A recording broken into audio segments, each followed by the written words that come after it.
What's going on? Today we're talking about this, the Islander ISL 18 dive watch. Now, this watch's origin story is actually pretty cool in my opinion. So Mark has longislandwatch.com. They've got a bunch of watches and mods and things like that you can purchase. And he noticed that people kept buying the same mods over and over and over for the Seiko SKX, so he decided to just take those mods and put them all into a watch so you don't have to do any work, you just buy the full package. Before we dive in, let's get the disclaimers out of the way. This is a review unit sent to me by Long Island Watch, meaning as soon as this video is done, I have to ship it back to him. As you should know by now, that doesn't affect my review in any way. I'm a big fan of this watch overall, but no watch is perfect, so I still have some negative things to say about it. So with that, let's go ahead and dive into the video.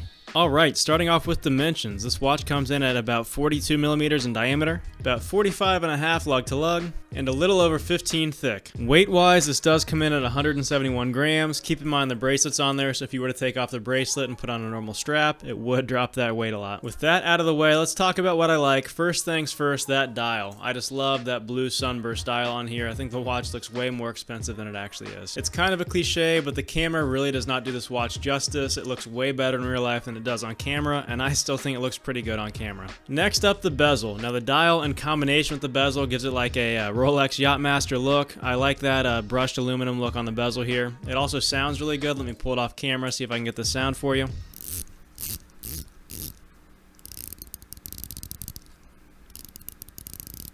I found the bezel was pretty easy to grip, and I didn't really bump it like I would with my Tissel Marine Diver, for example. Now, some people hate this coin edge bezel. This is the first watch I've ever had with that coin edge bezel. I like it. I think it looks awesome. I think it was easy to grip. I really like the bezel and the action, the sound, everything about it on this watch. Next up, the overall size of the watch. So like I said, it's about 42 mil here in diameter, but it's not that big lug to lug. As you guys know, I've got smaller wrists. They're about 6¼ inch all the way around, and this watch fits really well on there. So it's a bigger dial, but the watch isn't like hanging off the edges of my wrist there. So really well done in the sizing department. Next up, the bracelet. The bracelet's very flexible. It's pretty lightweight as far as bracelets go, which isn't necessarily good or bad. Maybe you think it feels cheap. I thought it made the watch more comfortable overall personally, but you know, it'll flex, so I decided a decent amount. The links do a good job of folding over, just giving an overall really comfortable feel for a bracelet. Some of you may care about this. I don't personally, but it does have a milled clasp, so if that's something you like, this watch has it. One more thing on the bracelet, you do have drilled lugs, so that'll make changing out the straps easier, but like I said, I did like the bracelet on here, so I never had a need to swap it off. And lastly, a couple nice touches. We've got a signed crown here with the Long Island Watch logo, or the Islander logo, and then here on the back, we also get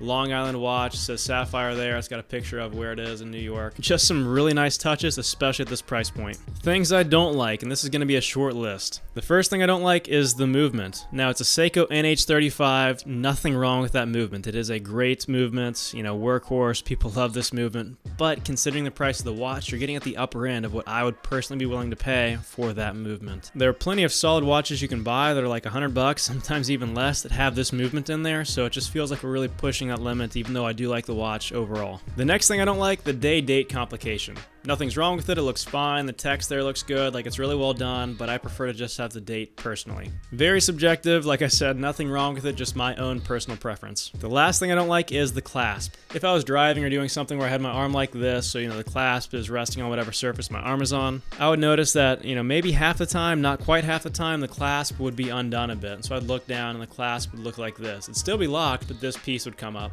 Like I said in the intro, this was a review unit sent to me by Long Island Watch, so I don't know if this has been worn by a ton of people and this clasp has just been worn down, or if this is, you know, just a known thing. That's one of the compromises you make with a $300 watch, but I thought I'd call it out. Overall, though, this is a phenomenal watch for the money. It's basically a modded Seiko SKX. You know, it looks way more expensive than $300. Workhorse movement in there, even though, like I said, you are paying a little bit of money for it, in my opinion. But overall, Mark has just put together an excellent package, and I am strongly considering buying one of my own.